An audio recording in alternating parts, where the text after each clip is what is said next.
We'll do this little update again because I just got interrupted, as is always the case typically. So as I was saying, you're going to hear this for the first time. So I flew to London for 36 hours to get some replacement parts for the bike. Basically a front pannier rack, lots of little inner tubes, various types of fluids for the cassette and the chain, etc. And just picked up some other basic things because I have Amazon credit, so it's all free. And it's just easier to order everything online in English than actually have to go into various Bulgarian stores and then translate and then find the things which actually will probably be more expensive than England anyway. And then probably I'll get ripped off as well for being a foreigner because people take advantage. That's just the case in these places in the world. And yeah, so the flight was super cheap. It was £6.40. So the flight was €8 from Sofia to London Luton. And then I didn't have to pay for the trains between the airport, which are actually really expensive because I had train credit, so that was all free. The flight back was 30 GBP, so a little bit more, but I used an Omio voucher on that. Originally it was 55.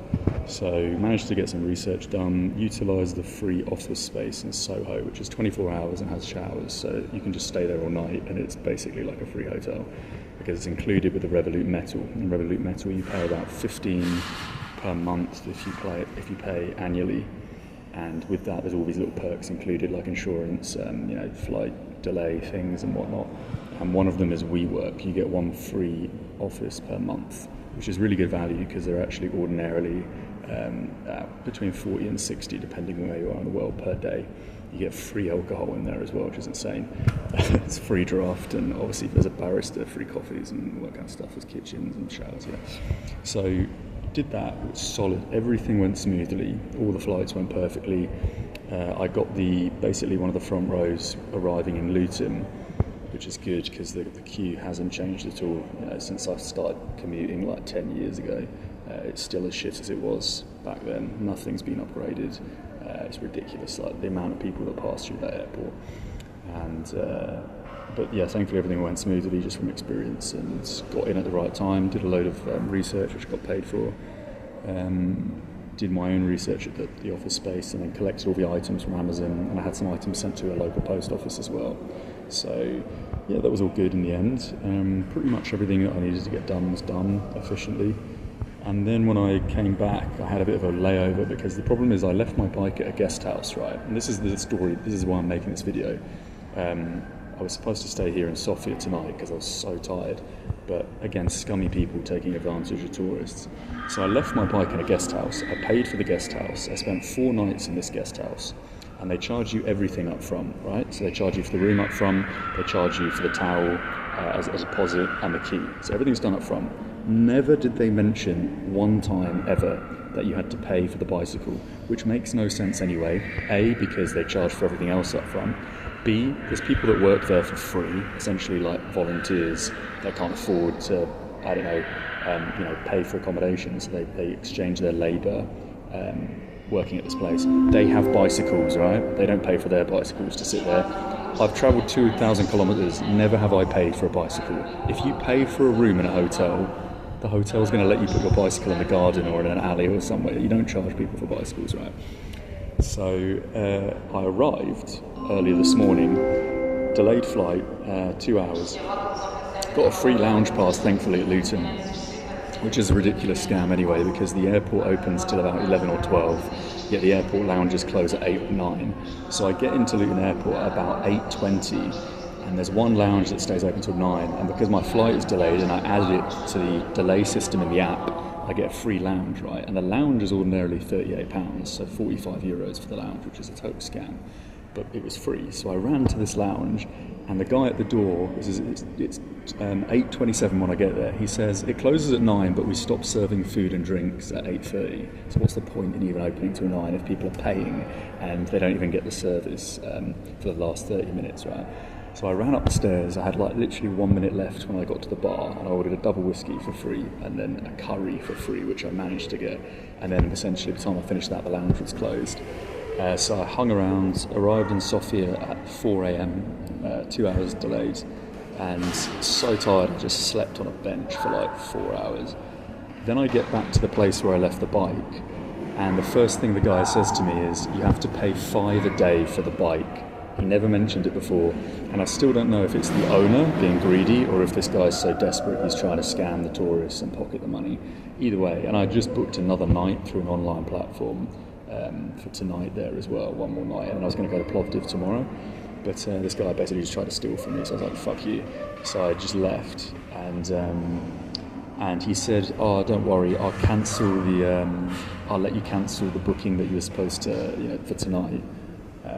Because I booked it before he tried to scam me for the bike, and he says he's going to let it go for free, but I don't trust this guy at all. So I took a video proving I was there, and if Booking.com try and charge my card, I've got evidence for it. But yeah, just really scummy vibes, especially when you're tired after like 3 days and all this kind of stuff. And I was going to do another 160k's on the bike today, 40k today, and then really early tomorrow morning I was going to cycle to Plovdiv. That was the plan. But yeah, just not in the mood for it now. So I've booked Plovdiv, and I'm about to get the train in an hour. And yeah, that basically means that it's going to be the first section of the trip without essentially cheating, because I'm taking a train. Like, I've cycled from Dover in England all the way to Dragoman in Bulgaria. So now, yeah, this section is going to be on the train. So it is what it is. I don't really like Bulgaria, to be honest. It's full of gypsies and people try and steal from you all the time. So I'm really not a fan of the country. Even though I've been here like a dozen times, it never changes. Never gets better.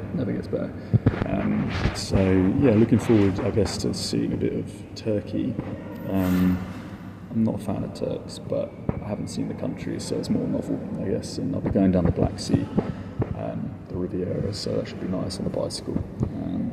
But yeah, that's the update. As usual, there's so many thieves on this planet. Like, every day, the number of people in this world, in any country, that are just scum, it's unbelievable. Like, every day, if you have a kind of variety to your life, and you're out and about, the number of times people try and scam people on a daily basis is fucking phenomenal, really.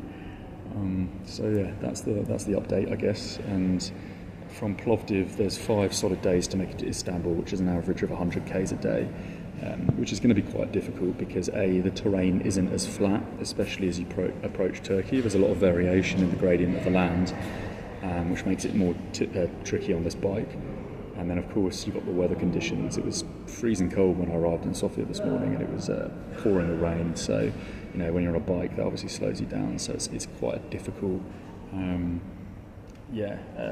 thing to achieve. 100k sounds easy when it's on the flat, which it is, but yeah, with these kinds of things happening, it's going to be tricky to make it to my apartment on the 5th of July, I think, because I stay in Plovdiv from the 28th to the 1st. I've got an apartment booked there for tonight, for those 3 nights. And then I've got to make it the last day, which is going to be the most tricky bit, all around Istanbul, because it's such a vast city. It's better to go around the city than it is to go through the city, because you're just going to get caught in traffic and you're more likely to get a puncture with a tyre and all this stuff. And I'm south of the river, so and with respect to bicycles and bridges, in Turkey there's a lot of policies where you can't take bicycles essentially safely you can't walk across bridges. They don't all have pedestrian routes, and for the bicycle, ideally I want to use the pedestrian route because I don't want to cycle across a hectic rush hour bridge in Istanbul. So yeah, that's what's been going on, and there were a couple of other things I was going to say but I can't quite remember, but yeah, I'll post this up later.